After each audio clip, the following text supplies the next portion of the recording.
together with one of our patients from Serbia, and she is having chronic cystitis till 2023, right? Yes, till December 2023. So it's not a very long story, but we did see many things inside. And please tell us your story, how it started, what is the reason in your mind that you have it chronically? Well, I guess it all started with the Escherichia coli infections that I had for the first time 20 years ago. So you had it 20 years ago, you had one infection? Yes, yes. Yeah. That was there are some remnants, tissue changes staying there, but they are silent till December 2023. Yes, that was the first time I had the infection. And after that infection, I had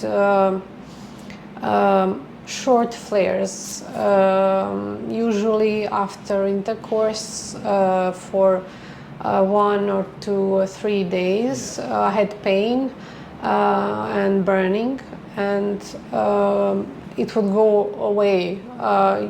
Usually when I took herbal teas and without antibiotics, without just herbals? Yes, because every time I went to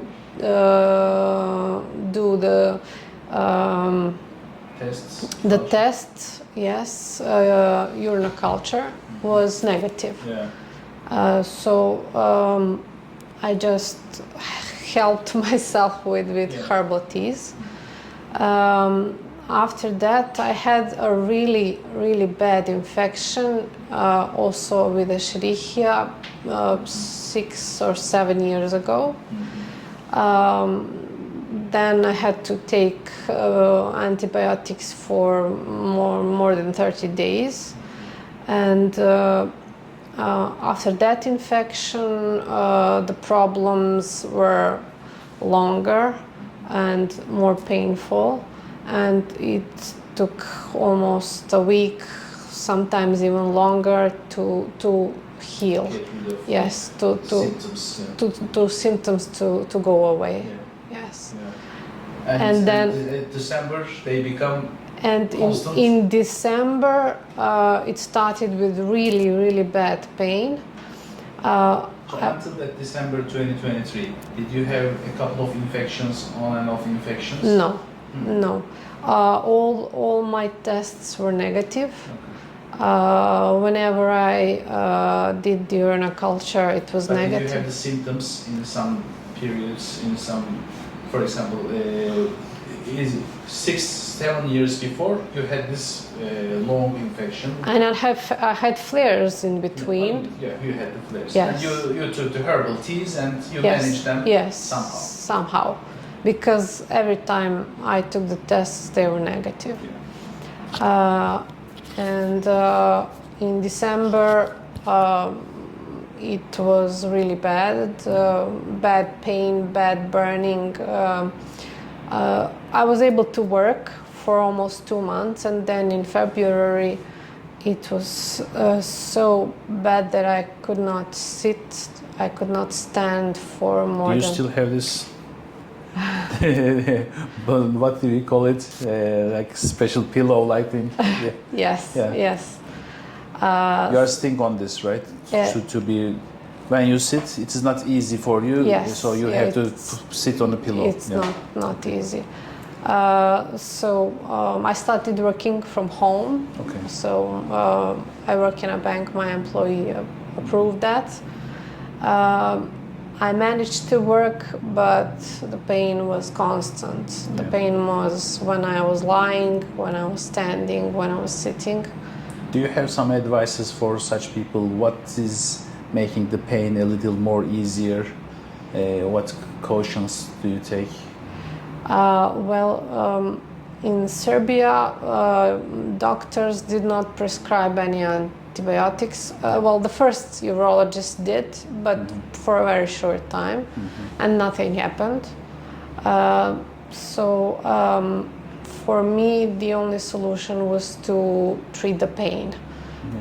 They told me that they could not help me. You have a lot of painkillers and neuropathy, Yes. Yes. regulators, antidepressants like drugs? Yes, yes. I took the medication that was diminishing the neuropathic pain within the bladder, and some muscle relaxers, because all the abdomen was really hard, and the muscles. It makes spasm, and it makes the pain more intense. Yes. So you are using to numb the nerves and to ease the pain. Yes. Muscle relaxants, such things. Yeah, and you have a cystoscopy, right? In December 2024, I had this. So 1 year after you're starting the very serious symptoms, you have the cystoscopy. Yes, yes. And what did they find there? They did the biopsy. They biopsied, I think, 5 samples. Yeah. Some samples from the very bladder, and 1 sample from the trigon area. And in the trigon area, they found that I had glandular cystitis, and they even suspected of polyps, but they were not sure because that sample was pretty much cut into pieces, so they were not sure, but the diagnosis was cystitis glandularis. Yeah, so when you have such a diagnosis, for us now we know that there is something inside, there is something wrong, something different, because all of our patients hesitate. They ask me, if you find nothing inside, what will happen, what will you do? So we sometimes do a prior cystoscopy here in the office to see if there is anything inside. But as in your case, if there is something proven inside the bladder, all of the time the scenario is like this. The doctors go inside, take a biopsy, and fulgurate that part to stop the bleeding related to biopsy, and they don't touch the other sides of the trigon. So we knew that there's a different tissue inside, abnormal tissue inside. So we decided to just go directly to operating room and to look at your bladder. And what we see, I will try to show here. Musa, şu ekranı çekelim. Yeah, it's really. Biraz daha öbür tarafa doğru git, ben ekranı göreyim. Hoş.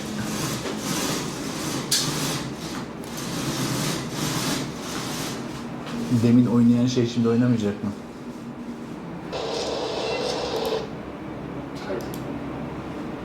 Çek istersen. Now we are Okay, this is the previously patient. starting of the procedure. Let me stop this voice. So when we first look inside, there is not much things. You see, is there anything? This is the biopsy site, previous biopsy site. There is a small leukoplakia here. We see the leukoplakia, and a little leukoplakia here, and a little tissue like trigonitis here. So from this downside up view, from urethral orifice, when we look at the bladder with the rigid cystoscope, as my colleague in Serbia looks, it doesn't seem too much abnormalities here. But when you look closely, there are many leukoplakias here in this part. So there are some things, but the most important part is the upper part of the bladder. Now I am trying to look at the upper part, and with this rigid instrument, it's not really visible. But when we look here, now we change the instrument to flexible cystoscope. Now the vision is completely different. This is unfortunately invisible with the rigid instruments. So every doctor is going in with the normal operating instruments. Normally, of course, they have to do it in such a way. They don't see this. It's strange. Why these instruments are not showing the problem? They look from urethral orifice into the bladder, as here I show you. What is that? We don't understand the problem. But when we see this, this is a total different view. So here, the bladder neck, let me show it here. Flexible instrument, and I go from upside down. I look from the bladder here. This is the upper part of the bladder neck. Here is the lower part. Trigone is in the back side of the flexible instrument. So a lot of untouched tissues. There are some polyps here. Circumferentially, the bladder neck is affected. Previously, I was always seeing with the rigid instrument, as everyone, and I see only the trigone, and I was treating only the trigone. Then I understand that it's not enough to treat the trigone. Your trigone is maybe 60% of it treated with your intervention in Serbia. They make biopsies and they fulgurate these parts, and most of the trigone is good. But look at this, this is really abnormal. So what should we do? We have to, let me show. Instrument cannot make fulguration. We see with this and then go with the rigid again, and finally we fulgurate all the bladder neck and the trigone again. So now it is a clean bladder. The problem is treated now, all circumferentially. So we change the instrument to rigid one, we do it again and control with the flexible one again. This is at the end of the operation, we control with the flexible and it is over. So now we will wait for the results. The results usually come in some patients in 3 weeks, in some patients instantly. In maybe 20% of the patients, they instantly feel, oh, it's finished, I feel good. Everything is normal. They say like this, 20% of the patients. The other 80% heal at a time, most of them maybe 3 weeks to 3 months. There are some few cases it took longer than 3 months, but the worst days will not be so horrible. It will be just like your previous life, the same pains, similar pains. And I hope this change, this tissue change will help you. This is now a scar tissue, but it's a fresh tissue, not the old, ill, deformed bladder. So we will continue the treatment for 3 months more with the supplements.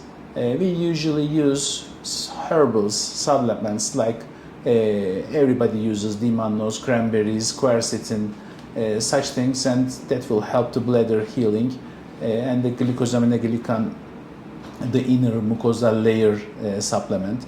So with such supplements we will use them. For antibiotics, I know antibiotics are helping, but also they are a little dangerous and harmful.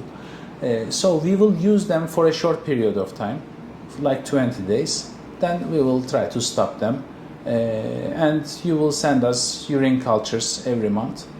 And there are, in some patients, maybe, let's say, maybe around 20% of the patients have some infections during the first year, 1 or 2 infections. They are usually temporary.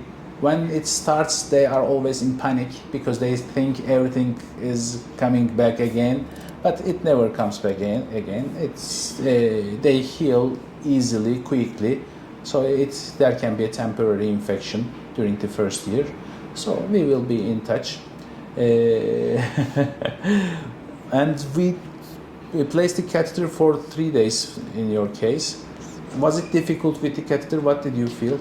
For me, it was relaxing, actually. My bladder felt better because it was emptied instantly. It stays closed. Yeah. It's very good. Yeah. Please record him. We also have to thank him. He helped us a lot in the organization, scheduling everything. So when your bladder is closed, when there is catheter inside, it removes all the urine out and it stays closed. This is very good for the initial healing. So when the bladder is filling with urine, when there is no catheter, it is stretched, and our scar tissues are stretched. Yes. So the couple of days I like to keep the catheter in, and it helps healing. Also, you don't have to go to toilet in every 15 minutes, and you have time to relax. Is it very painful to have the catheter inside? Well, it's a little burning sensation, but nothing else. And I was able to sleep like I never slept for a year. Yeah, of course. You have to go to toilet maybe in every 2 hours during the night. Yes. Yeah, normally. And your bladder was good because there was no bleeding. There was a very less amount of bleeding in your bladder. Sometimes in some ladies, the bladder is very unhealthy and they cannot hold urine for a couple of hours. Every hour they have to go to toilet during the night and during the day. But of course it's a very difficult life. I hope it will soon be over. So catheter is not very problematic. You can take a shower with this one. It will not come out. People always hesitate, will it come out spontaneously? No, there's a balloon inside. So it's finished. We will now follow you all together. And for 2 months, we want you to have no sexual relations. And then when you feel confident enough, at the first months, maybe it is better to use a couple of antiseptics like heparin or nitrofurantoin, piolisate nitrofurantoin, after the intercourse for a couple of days, for example. We give you some spare antibiotics like fosfomycin and cefixime. They may be needed in the future, and doctors hesitate to prescribe antibiotics in your country, so you will have some spare ones. And for the sexual life, as I say, maybe it's better to use nitrofurantoin. Is for you not allergic for you? No, I took nitrofurantoin. Nitrofurantoin, okay. Yes. So maybe at the starting of sexual life, you can try to use them. Then your body will be adapted, and there will be no need. So it's very, people never believe that they will be normal again until they see it happens. Yeah. So, but we have many cases. There are also some unresponding cases. There are unsuccessful cases too. But previously, I was saying in Turkey the success rate is 80%, and for the people from abroad it's around 70%. But I think the first coming ladies were the most difficult cases. Nowadays the success rate is a little higher. We will be in touch, we will follow up, and you will see it will be effective, hopefully. I believe that it will be good. Thank you for sharing your thoughts with us. Thank you for everything.